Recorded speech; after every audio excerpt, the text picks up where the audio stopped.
Welcome to Streams of Income with self-help author Ryan Rieger. For the next hour, you'll hear proven methods for how to live the multiple income streams dream. Ryan is passionate about helping others discover their gifts and start their own business. He's published 5 books, and his courses and group coaching programs have changed the lives of thousands of students all over the world.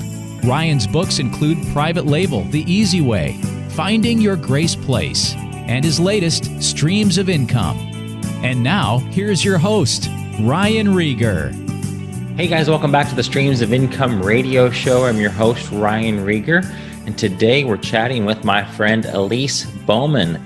Now, Elise is famous for being the voice of Pan in Dragon Ball GT. Now, don't tell Elise, I have never seen any of those episodes. I'm not a Japanese anime fan, don't know anything about it, but she's very famous in this world. It's a really cool interview because we talk about how she got started voice acting and how she has turned that into create multiple streams of income, how she's good on video, or how to be good on video, how to be good on camera even, because she does a lot of interviews.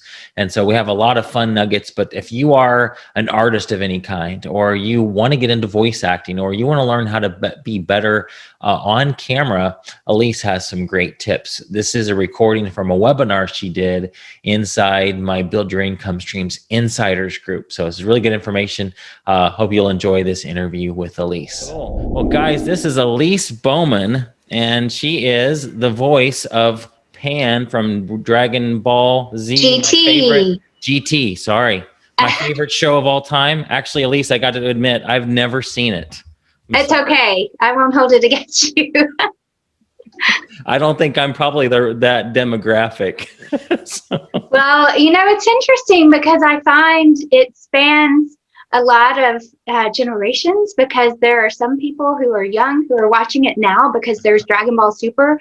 But okay, for those of you, if you're not familiar with Dragon Ball, there's Dragon Ball, Dragon Ball Z, Dragon Ball GT, Dragon Ball Z Kai, Dragon Ball Super, and video games in between. Here's my character.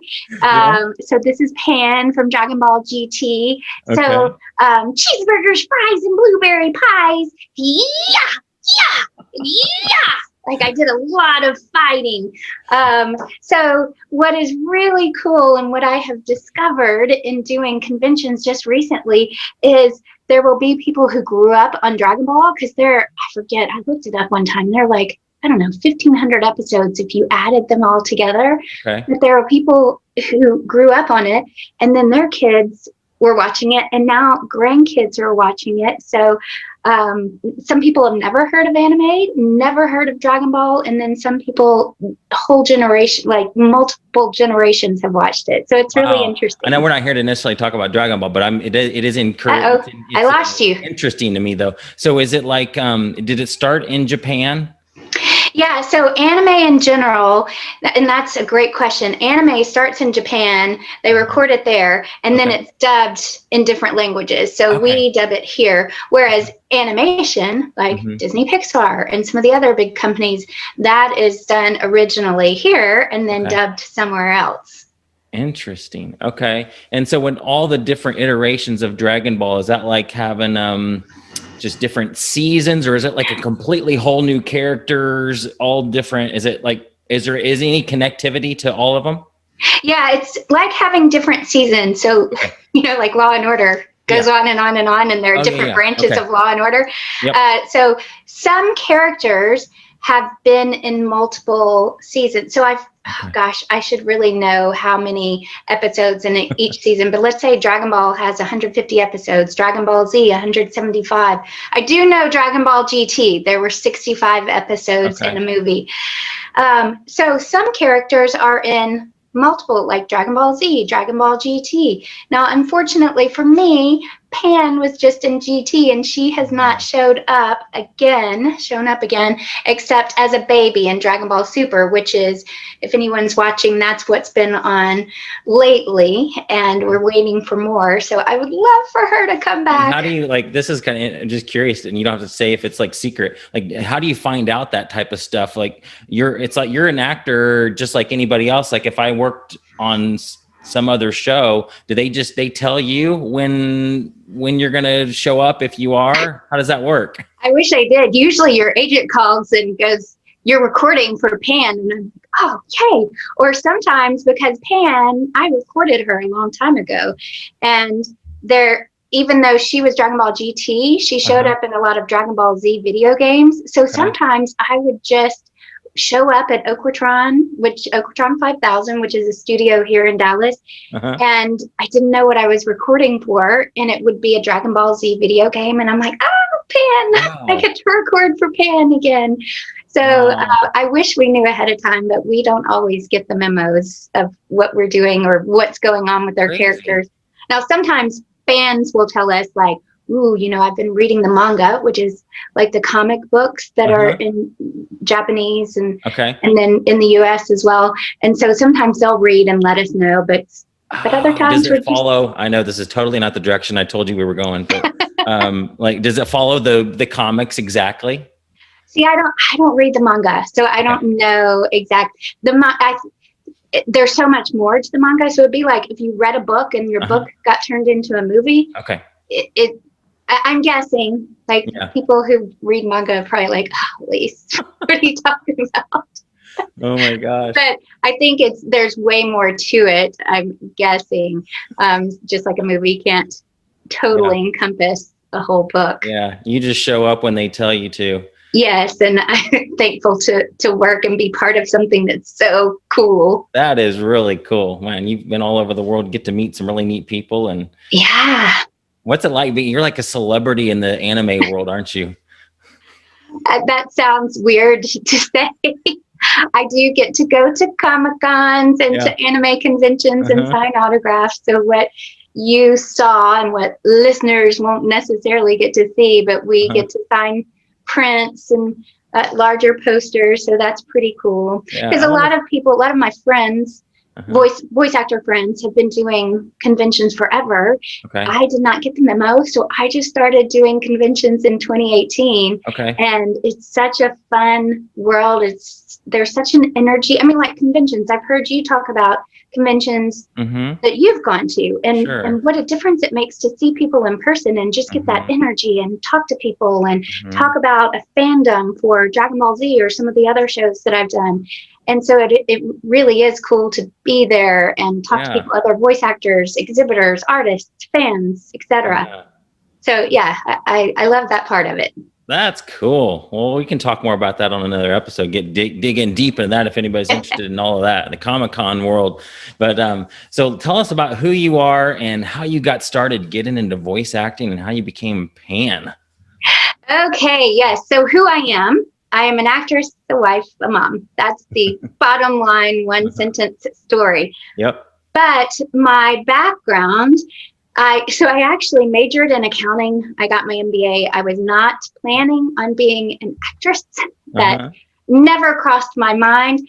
I got interested a little bit when I was getting my MBA because they was very involved in college and they kick you out of all the activities. And so got interested, but there was not much besides theater where I was going to school, Louisiana Tech. So I got to Dallas. Long story short, a friend of mine gave me an acting class. I was doing accounting. I was a financial analyst in the defense industry group in a defense industry company. And I went and took this acting class and I loved it. I didn't love my accounting work. I loved the people, didn't love the work itself. And so I kind of went, wow, how can I turn that into a career, or at least pursue it and see if it's something that I'm interested in, and perhaps leave my job. And of course, at the time, I really didn't know if I would pursue acting or if I would just go, oh, I'm stepping out of my comfort zone and I'll be better at giving presentations. Well, the more I pursued it, the more I went, oh, yeah, this is it. And I started with on-camera work, but I went, oh, this is it. I wonder if I could figure out how to turn this into a career. And fast forward, now I've been doing on-camera work and voiceover work for a long time, but like anybody starting a new, I know you work with so many people who are starting a new business, and you have to study, you have to research, ask a bunch of questions, dive into it, do things you've never done before. And those are all the things I did, but I'm so glad that I went down that road because I'm much happier doing this and essentially owning my own business. Yeah. Versus going down that path I was headed. Totally, man. There's so much we can unpack there. What was it like making that? So we talk about in this group, with action comes clarity. And so and Dan Miller, my friend, also says, follow your, like, if you don't know, you're not even sure exactly what your passion is or exactly where God's called you. He said, follow your curiosities, what you're curious about. And it sounds like you did exactly that. You got into this world and that door opened up and you thought, I wonder if there's anything there. What was that like jumping from something that was safe, because that's what you went to school for, to something that I'm not sure if this is going to work? Was that scary?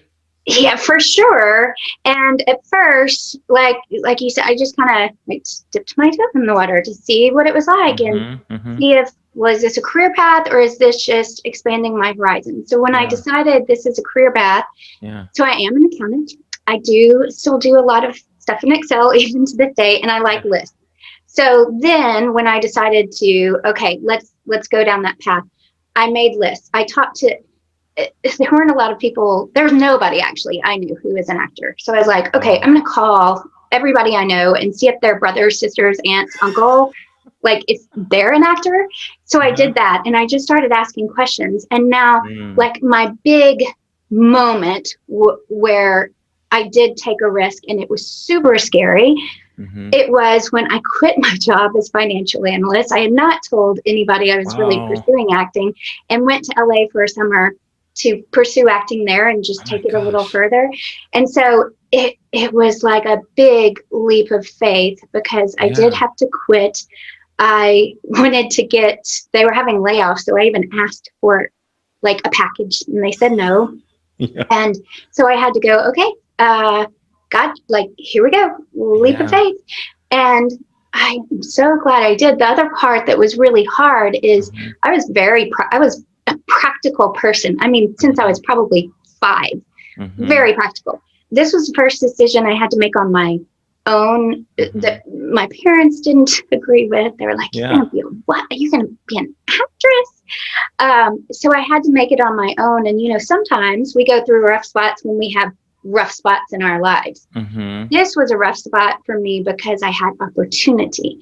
So I had to take that leap of faith, and it was hard, but it was probably, when you look back in your life and go, what are some of the biggest moments and the biggest growth moments for me? That was one of the biggest moments, and one of the obviously life-changing, not just because of the career path, but because of it forced me to really make some tough decisions. And I'm so glad I did. Now I still came back, and I didn't stay in LA at that time. And I came back and still did corporate for another year before making the leap. But it was kind of tough. Oh. Did you move to LA? Did you move to LA thinking you're going to be what's the correct term, voice actor versus? Well, at that time, I thought I was going to do TV film, because when I started, and I still haven't answered your question of how I got the role of Pam. Oh, that's okay. So we'll get to that. Answer that later. Yeah, that's cool. But at the time, I wanted to do TV film because those were the classes I was taking in Dallas when I was still doing corporate.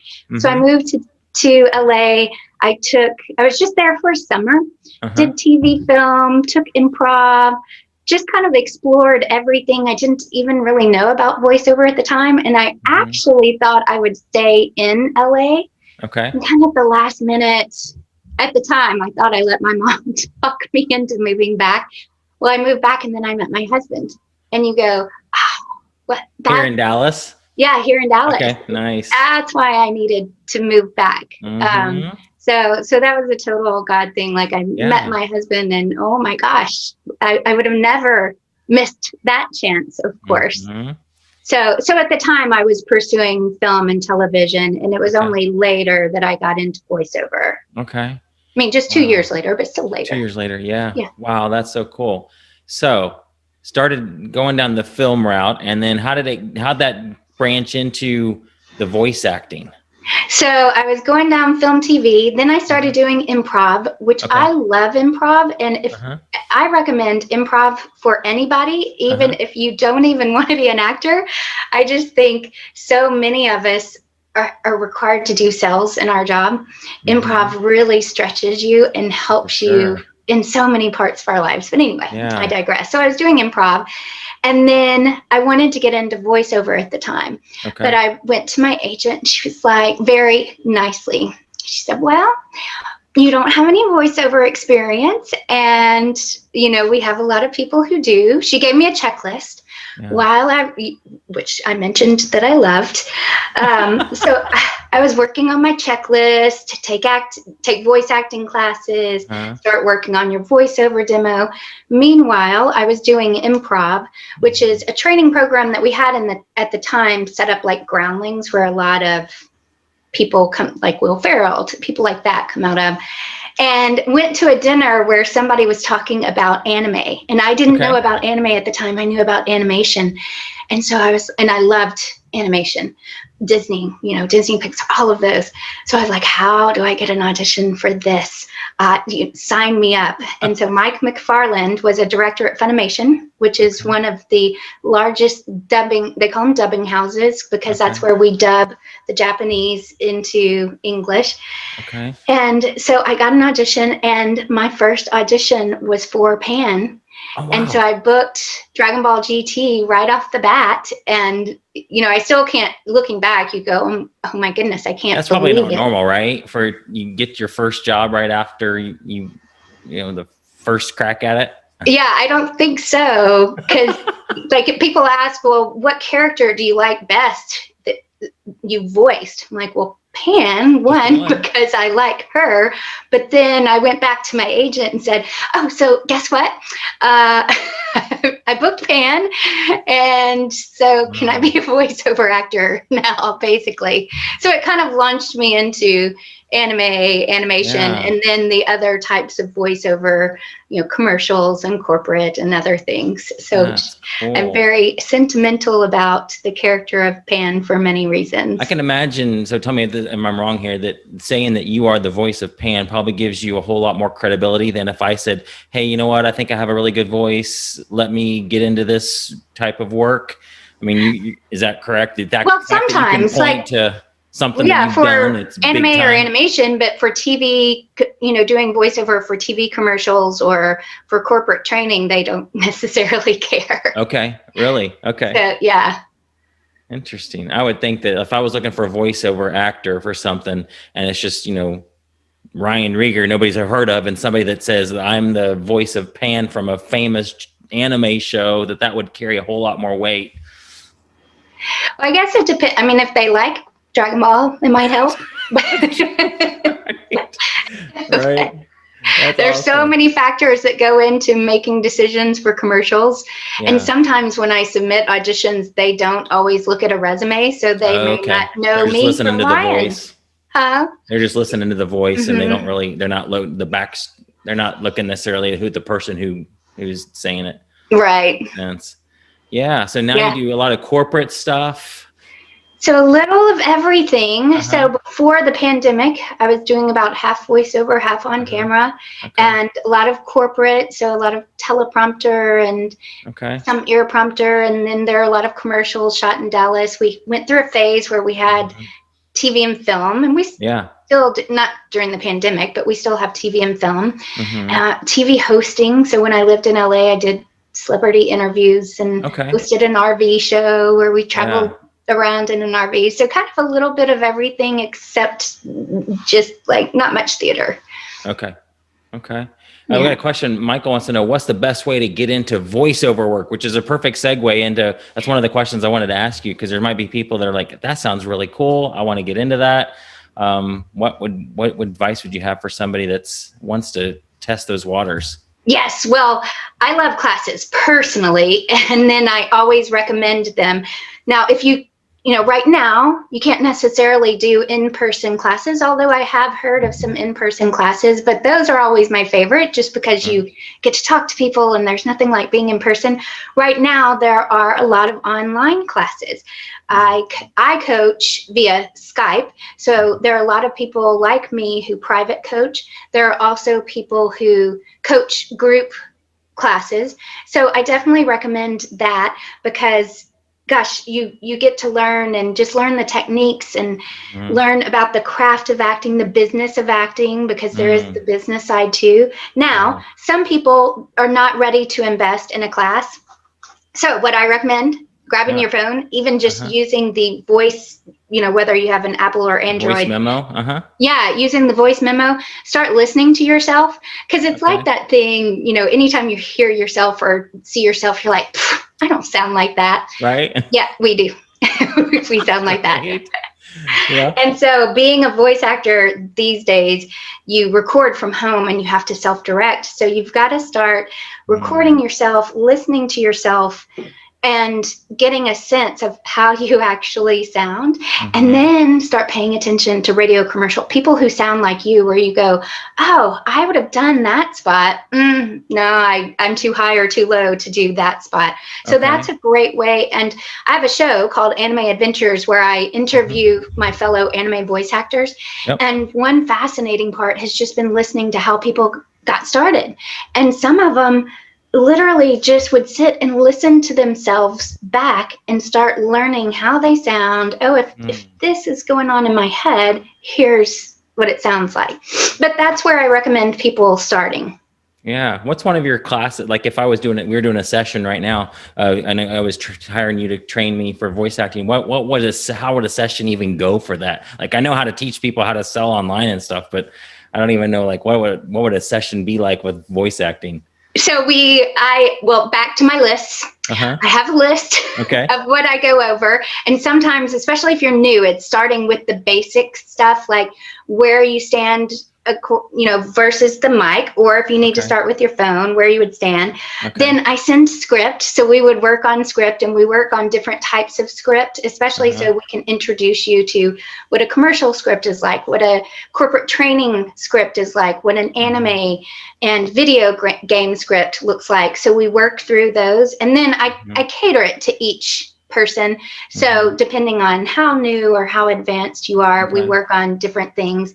And then I've been working with a lot of new people recently who want to pursue this. So we talk about the business side, and we talk about getting an agent, and what your social media needs to look like, and those things. So we actually work through that. We do it via Skype. If you want to set up a home studio, that's actually fairly inexpensive, which I think surprises people. You can get a really high quality studio for not that much money. So we talk about those kind of things. So every session is a little bit different based on the needs of the student, but it's kind of fun. And my favorite part is just playing around, like giving somebody script, especially for characters, and going, okay, now you're a soldier and you've got to take on, a big group of people. Now you're an alien, so let me hear your alien voice. Oh my God. And just seeing what people, because most people are willing, especially since they know it's a safe space and I'm not judging and there's nobody there, like I'm just hearing them, they're willing to play. Yeah. Wow. I'd probably be a little self-conscious to do some of that stuff. No! I don't want to get into voice acting, so I'm safe. I'll just stick with my voice.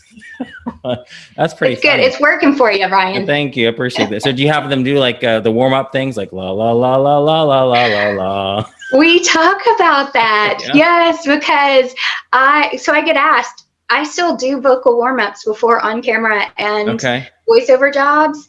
And so one is just like A-E-I-O-U to stretch out your mouth. Then I go A, B, C, D, E, F, G, H, I. I go through the whole alphabet and then keep raising. I was about to say octaves, but I can't do octaves. And then my favorite, it's kind of silly. I'm not going to do the whole thing, but it's like, what is to do to die today in a minute or two till two? A thing distinctly hard to say. Well, by the time you do the whole thing, you've basically said every like vowel and consonant sound, and it kind of just stretches out your face and gets you warmed up and makes you very aware of your speaking voice and your face. And then I didn't know this. I've been doing this since so long, since I took a voice and diction class early on. And then my friend heard me say something about it, and she said, oh, I think that's from My Fair Lady. So I need to look it up and see if that's an exercise from the classic movie My Fair Lady. That's awesome. Now, I don't know how many people in this group are interested in voice acting, but I know there'll be people that are listening to this because, guys, we're also recording this for my podcast as well. That's going to be a wider audience. But there's people in this group that want to do webinars, create podcasts, be on YouTube. Like we'll share all your links to YouTube and everything else, however else you want people to contact you. But give us some advice on, we'll do the on-camera work in here in a second, but on the voice stuff, like the webinars and podcasts, essentially, like, is there, anything that you would recommend for people that are, not necessarily going to get hired, or they're not looking for jobs because of their voice. They just have a message, and obviously they're the messenger. And so you got to speak it out. So what advice would you give for somebody that's in those positions? So are you talking about audio only, or let's start with audio first. I mean, on my podcast, I do audio and video at the same time. I record it, video as well for YouTube, and I post it on YouTube as well, just because I might as well. I'm using Zoom. And so maybe it's some of the same advice you would give somebody that's doing audio and video, but how about audio only? Yeah, let's do audio only, because I do have separate for video, but audio only, I think one is just having confidence. I think people I've talked to who wanted to start a podcast, they're like, oh, I don't necessarily have the voice for it or whatever. We're in a world, even for voice actors, but especially for podcasters, it's not about the quality of your voice. It is just about the message that you have to share, the passion for the message, and how you articulate that. I think it's about the engaging content. And so I think my main message is to have good message. No, my main thing is just be confident in that and know that when you're passionate, people don't care what you sound like. Now, I will say, like, doing vocal warm-ups helps, because it does, like some of those things that I shared, it just helps you be aware of your voice, your diction. You want to articulate to make sure that people understand you. And then drinking like room temperature water. I was going to ask you about that. What were some of the drinking things you suggest? Yeah, room temperature water is always the best. And that cold water, gosh, I forget the actual explanation, but it does something to your vocal cord. So I just always drink room temperature water. Yeah, water, nothing in it, no lemon or anything? I don't. I mean, other voice actors may have different routines. Sure. No Coke, because you don't want we know I've done that before. I'll be on a webinar and I have to mute. And we know why. There is something, I wish I had it. It's in my voice booth. There's something called Singer Saving Grace, where if you feel like you're talking a lot and your voice just feels scratchy, it's a little spray, and it's not like chloroseptic, that you use for sore throat or something, because you don't want to deaden your throat. But there's a spray that just helps you when you're scratchy. So like one studio where I work weekly, he just keeps it there, make sure we don't use it now because we're recording from home, but make sure you spray it, and it helps. I don't know how, but it just helps. So those are my main tips. Like, I think just the basics of keep it simple. Sure. What about tea? Michael's asking. Tea, yeah, a lot of people like that warm. Again, it's something warm, and people do tea with lemon and honey. Yeah, like that's a good one. Yeah. I fortunately, I haven't gotten hoarse a lot because of voiceover work. I do have asthma, so I will have trouble because of the asthma, but not because of the voiceover work. But and I think just experimenting and see what works, because a lot of people, like you said, love tea, and that is good for your voice. Yeah, Jenny and those are my audio. What's that? Jenny and I in this group, we tell people not to get overwhelmed when they're getting started with something. So for example, I don't want people to think, oh my gosh, I want to do a podcast, or if I want to, we'll get into the camera side of things here in a second, that they feel I got to get a fancy camera and I got to spend thousands of dollars for this podcast or whatever I'm trying to do. And that's just not true, is it? That you can start with something simple. Even I know people that use their phone to do a podcast. There are apps for your phone that you can start your podcast with. Yes. Yes, they're one of my other favorite podcasters. I have several because, I've binge listened to yours.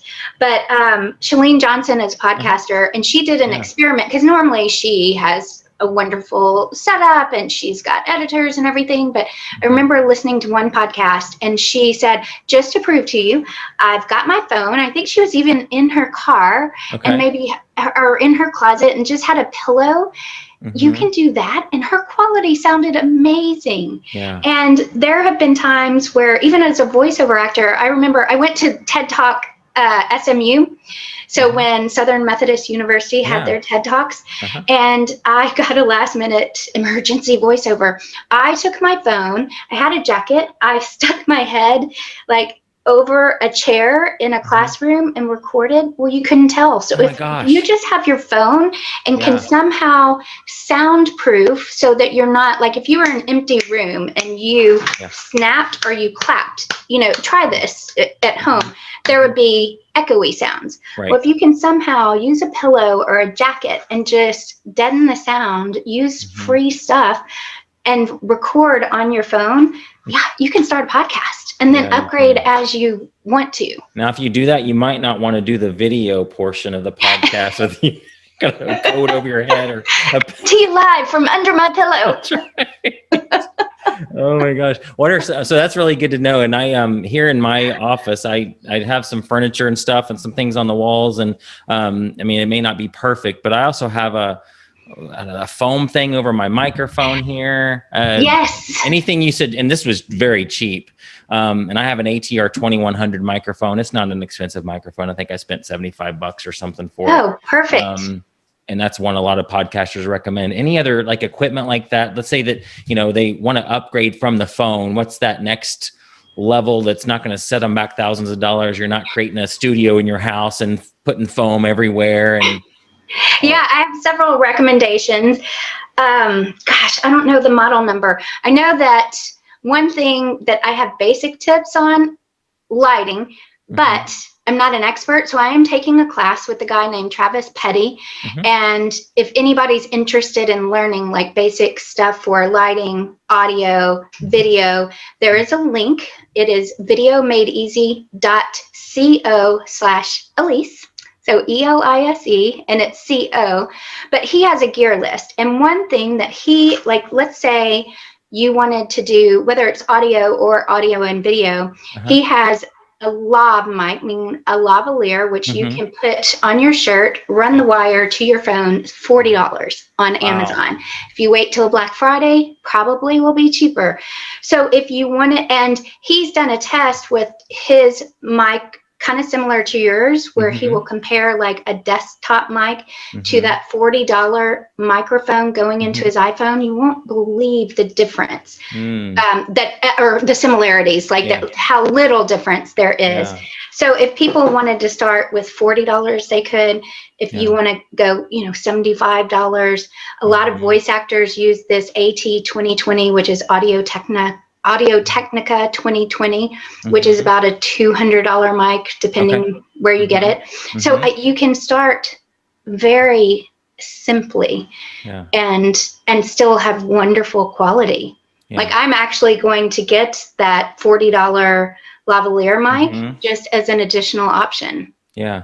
That's awesome. What about so you mentioned video a little bit. Let's say, so people that have a YouTube channel or want to start a YouTube channel or want to just post videos on Instagram or YouTube. I tell people just use your phone if you need to. I mean, like iPhones now, I don't have an Android. I know they probably is just as equal, but the cameras on my iPhone, man, it's incredible now what you can do. And it looks super clear. And what do you say about that? It's crazy. Like, exactly. You can do it at all levels. You can do it with your phone. You can do it with an inexpensive DSLR. So you can spend as little or as much as you want to. And lighting as well. You can get fancy and get ring lights, which aren't always the best, or softbox lights, or even, because I'm in class right now. Right. So I've got some backlighting, which sounds so fancy, but it's just to create this separation between me and the background. Okay. They're plant lights that I've had from Home Depot. So it's not necessarily fancy stuff, but I do have some tips. If somebody's getting started and they think they have to do fancy stuff. One, some of it's just simple, like smile.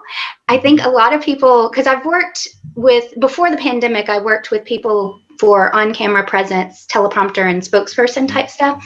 A lot of people think they're smiling all the time, and then they watch and they maybe just, you know, not necessarily be very engaging. So that's one tip, just smile more than you think is natural, and then watch yourself back. So whether you're trying voiceover and you need to listen, trying on camera and you need to watch, you've just got to be comfortable watching or listening, and eventually you'll get to the point where you're like, I like what she did right there, that was good, or ooh, girl, you need to work on that. Right. You know, you get to a point where you can talk third person. Right. And then some other things, if you don't have fancy lighting, get in front of a natural light, so a window, we all probably know that.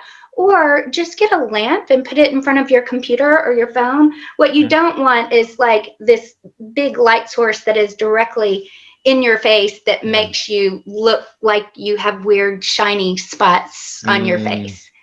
And then the other thing that videographers focus on is what they call headroom. So it's the space between your head and the top of the frame. So, you know, the frame being what we see. So a lot of people, and visually I can kind of show you, but you know, a lot of people will be too high or too low. So you just want a little bit of headroom in between there. You want to kind of lean forward and not be like kicking back, looking all chill, like look engaged. So a lot of it's just some basic stuff, but if you start paying attention and watching people, not everybody does that. So there are little things that can set you apart. So does it need to be zoomed? I'm actually doing this right now while you're talking. So I can. You can zoom in, or you don't have to. My camera. Oh yeah. See, that already looks better, because then you're the center versus what is above you. See, I already like that better. That? Yeah. Okay, good. I like it. I'll have to remember that setting. I don't know if I can, I might be able to save that somehow. But each time, and there are things like what I usually do every time before a Zoom is I hit, like have a fake Zoom meeting and then check like, oh, do I have a trash can in the background? Do I have something weird sitting on the desk? Because I've been in plenty of meetings where you see extra stuff.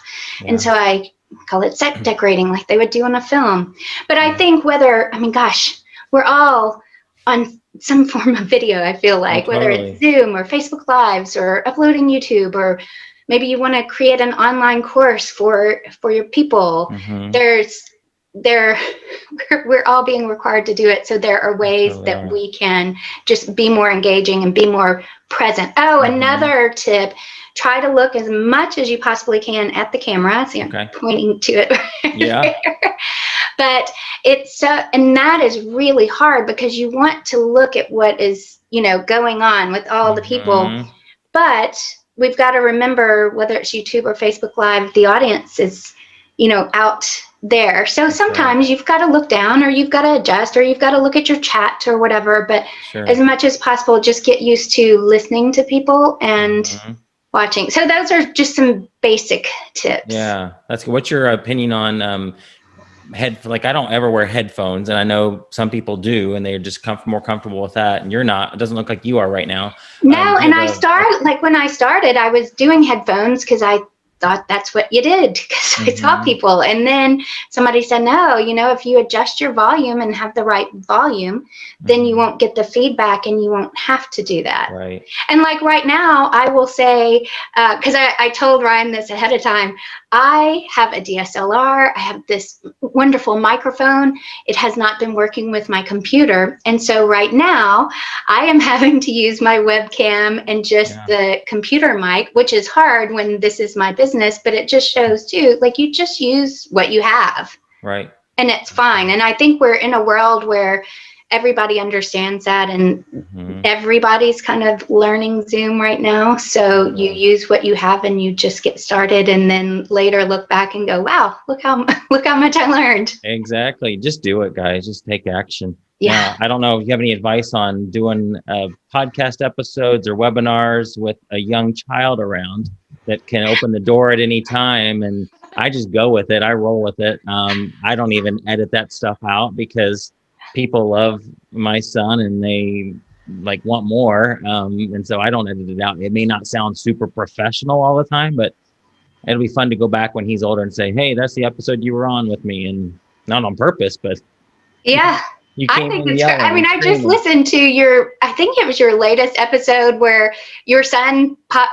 I could hear him every once in a while. I think it's so so great. That's who you are. Yeah. So that may not work if I was trying to get a voice acting job. You wouldn't want some kid screaming in the background for that. But I know who my audience is, and so the reason I let that stuff stay in there is because I especially feel like I'm called to help dads come home, and the fact that I have a kid here at the house and it shows them I work at home. That's the way it is. I love it. I mean, there's times it's frustrating, sure. And it's harder to do deep work when I work from home and be better sometimes at an office, but I would not trade this for anything. I love being able to do this. And I want to convey that, hey, you can have a business and work from home. And so that's why I do it. Well, same. I mean, so much of my work is at home, and I have a little one, and as he's grown up, like I will be in my recording studio, and there are times where he's come in and announced something where you're like,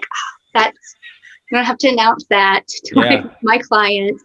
Or he'll walk in and I'm like, shh, be quiet, I'm recording. Right. So it happens, but then it's like you said, it's so nice to be able to do that. And of course, now all of us are home because he's doing virtual school, and my husband has moved his office to our house during this time. So it's chaotic, but we've all had to make adjustments during this pandemic in some form or fashion. Maybe not everybody. I mean, I know you were working from home already, but many people have had to make adjustments. Totally. Yeah, it's crazy. So much different. Another thing with live, I always notice for me, live video, it might sound crazy to people out there. You'll get this though, probably.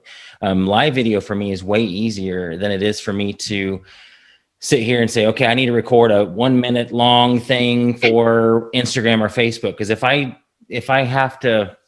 don't have a script out and I make a mistake, I'm like, oops, I got to start over. Oops, I got to start over. And 15 minutes later for a stinking 1 minute video, and then I get frustrated. Whereas something like this, that's live, like if I mess up, big deal, you just roll with it. Something in my brain, you just readjust, and I don't care. But if it's something that I have to sit and record, that's so much harder for me than it is to do a live webinar.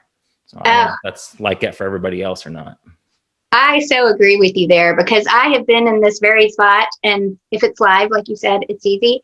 If I had to film an audition here recently, and I feel like I did a gazillion takes where I was like, I really just should do one take, because if you're a perfectionist, especially, you're like, okay, I need to read. I really didn't do a gazillion, but I did too many. So yes, you're right. It's easier to just do live and go with it. So totally, that's the way for me. So any other advice for people that are getting started? They want to either get into voice acting or start a podcast, get on YouTube. What would you tell somebody who's just like, a lot of these people that are in my audience, at least, they're Amazon sellers, but they want to create something outside of that. They want more than just selling physical products, and they have some passion on their heart, and they know that they're called to get that message out. But they've never done that. A lot of them haven't done this type of stuff before, and they want to be where you are and have, several thousand people, YouTube subscribers watching them. And even that makes them nervous, but they know that's the direction they're supposed to head. What advice would you give them? Well, I think some of it we've touched on. I've listened to your podcast, and I'm not an Amazon seller, but I still learn so much, because I think some truths are just universal, no matter what your passion is. And I think I'm so passionate about people pursuing their passion because of the story I told you earlier. I had to fight so hard to get to where I am, meaning to get to acting as a career versus corporate as a career. Yeah. But I'd say, like anything, you have to study, you have to do your research, talk to people. I know that's one of your things, Ryan, is it's relationships. It's talking to people. It's asking questions. It's I remember when I started asking, about the brothers and uncles, aunts, sister, it was surprising who came out of the woodwork and just said, hey, we can help. And you get surprised who knows somebody or who can help you. And so I encourage that. Make a checklist. And then I am a big person about, like, I'm a nerd when it comes to goal setting and writing down actionable steps. And that is something that my husband and I have done since we were engaged. So even before we got married, we do that every year. We get together and write down goals and then kind of reevaluate, just so that we're always being intentional with what we want to do. So when I have something new, in fact, I even did it today with one new thing that I'm working on. I wanted to be intentional and not just haphazardly go about my business trying to pursue it, but write it down, because I feel like there's something about writing it down that clarifies it, if anything, for you. So I encourage people to do that. And I'm always like listening to podcasts or audiobooks or things like that to better myself and then help me figure out things with my career. Yeah, that's awesome. How do you handle the goals that you don't reach? How do you handle that? Because it sounds, you said you're a perfectionist. So I imagine, do you get upset when you don't get goals? Do you feel like, oh, I'm just the biggest loser in the world for not hitting this goal? How do you get over that and keep going and set a new one and not let it bother you so much? Usually I find that if I didn't reach them, like when we reevaluate, it's usually because you find it wasn't so important after all, or I would have worked harder towards that, because I usually set multiple goals. Okay. And you go, oh, I didn't actually want that, or I would have spent my time on that. And then I find that other things are presented that I really was interested in. Yeah. So that's a really good question. We don't get down about that and kind of just press on and move forward. Yeah. How many goals do you have for a year? Like, I hear a lot of people, and everybody does this differently. And so there's not probably a right or wrong way, as long as you just do something. I read a quote today. I think a friend of mine who has an email list said, Bruce Lee once said that goals aren't necessarily meant to be hit. It's just something to aim after. Maybe that's to make people feel better who don't always hit their goals. At least you have something that you're aiming. And of course, there's the quote about, you might as well at least something about shoot for the moon. If you reach something about shooting for the stars, you reach the moon, at least you got to the moon, or something like that. Yeah, I have that on a bookmark. But it sounds like you're a list person. And so what you do might not work for everybody. What is your process, and like how many goals do you set for like a year? So I don't necessarily know the number. I know one of my favorite books, by the way, I love your podcast where you interviewed people on different ways they set goals, and some like to write them down, some don't.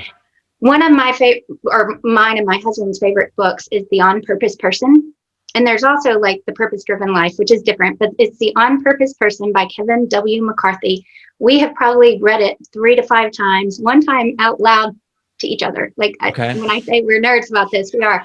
But what is great about that is it breaks it down into areas, like probably 9 different areas. So your spiritual life, your family life, your professional life, your financial life. So multiple areas.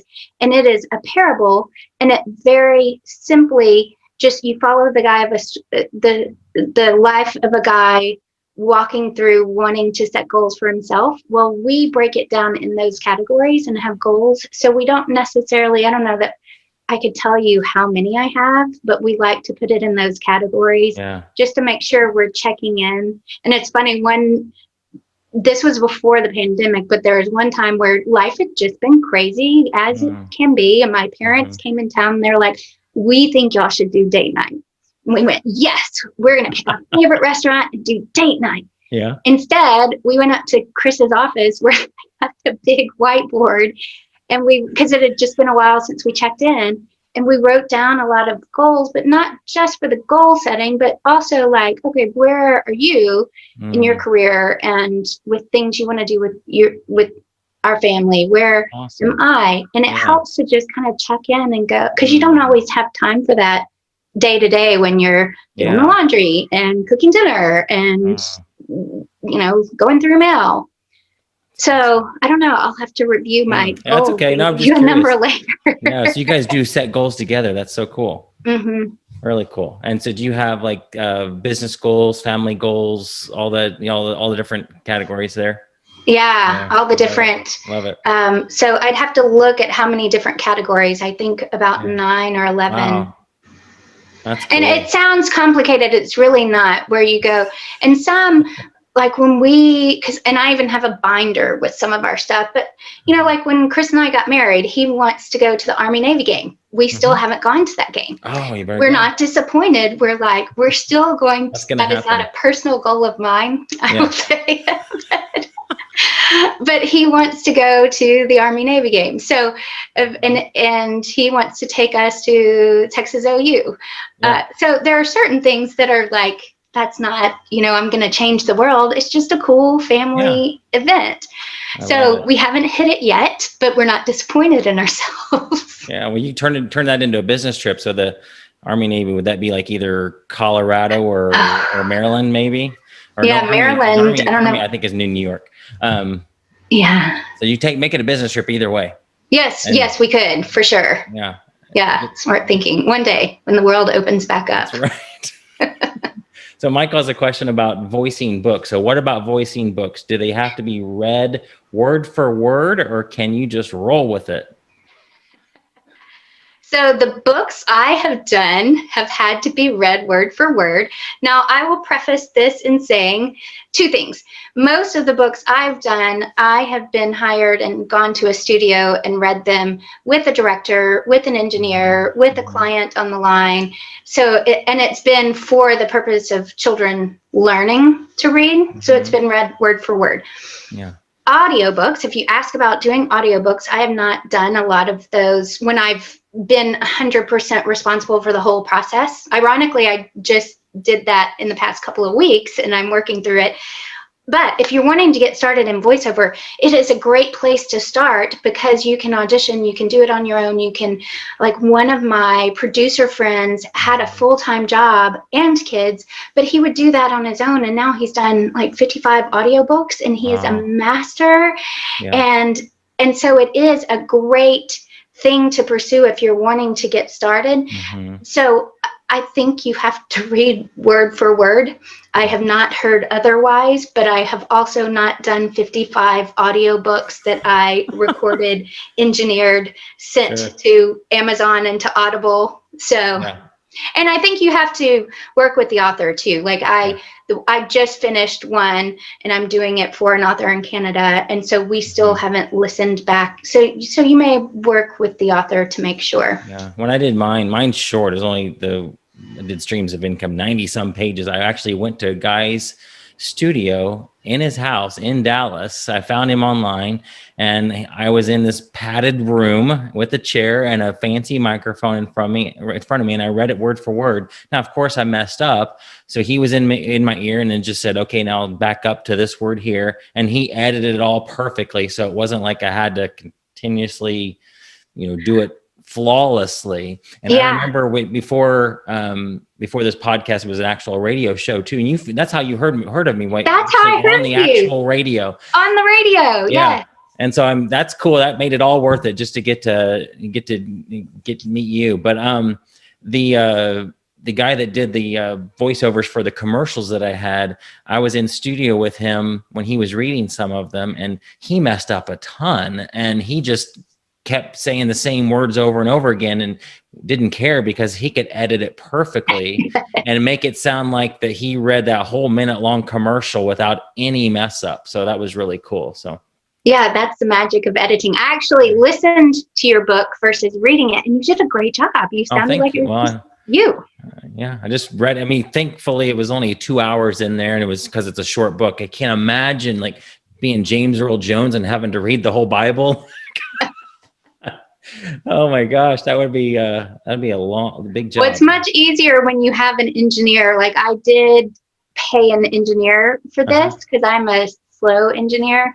So that's a lot easier because when I asked him how to do it, he was like, just when you mess up, start at the beginning of a sentence or a breath and keep going. Now, many of my actor friends do audiobooks and they do everything. They do the engineering and they do like a clap. So if they mess up, they would go and start from the beginning. So there are different methods.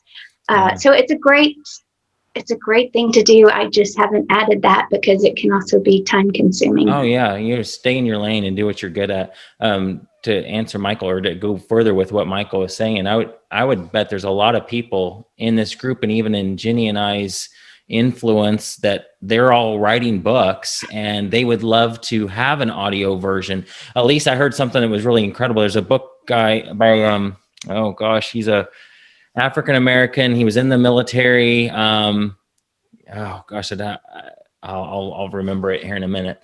But he said that his book, his hardback book, compared to his audiobook, like the audiobook sold like 10 times more than his actual book. So all of you guys that have a desire to write a book, make it a priority to get it in audio version. If you think, you know what, my voice is horrible, I would not want to do it. Well, hire somebody like Elise or hire somebody like Michael here in our group to have them do it. I've heard Michael's voice. It's really good. And hire some of them to do it for you and read your book for you.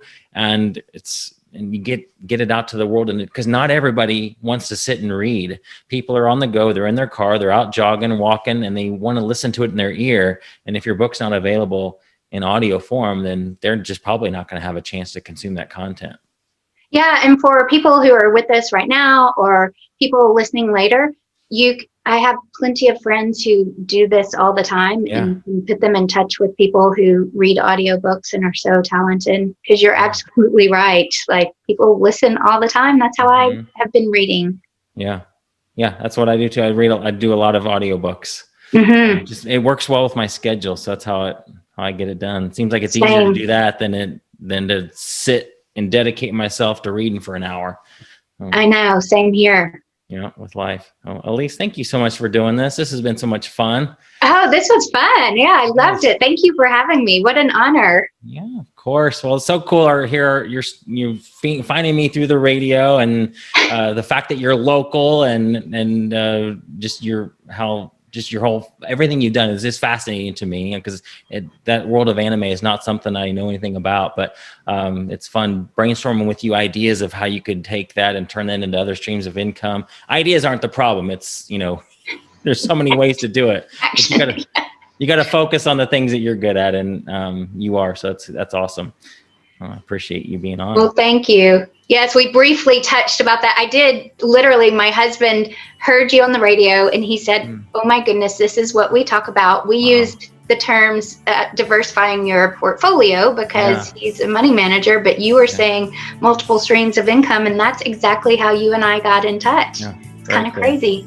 Yes. Well, thank you again for doing this. We'll probably have you on again. So thanks for being a part of this. And wonderful. Well, I loved it. Thank you for having me. Of course. Thanks, everybody. Have a great night. We'll see you soon. See you in the group. See you soon. All right. Bye. You've been listening to Streams of Income with self-help author Ryan Rieger. From right here in the Dallas Metroplex, Ryan teaches several entrepreneurial courses and group coaching programs to students all over the world.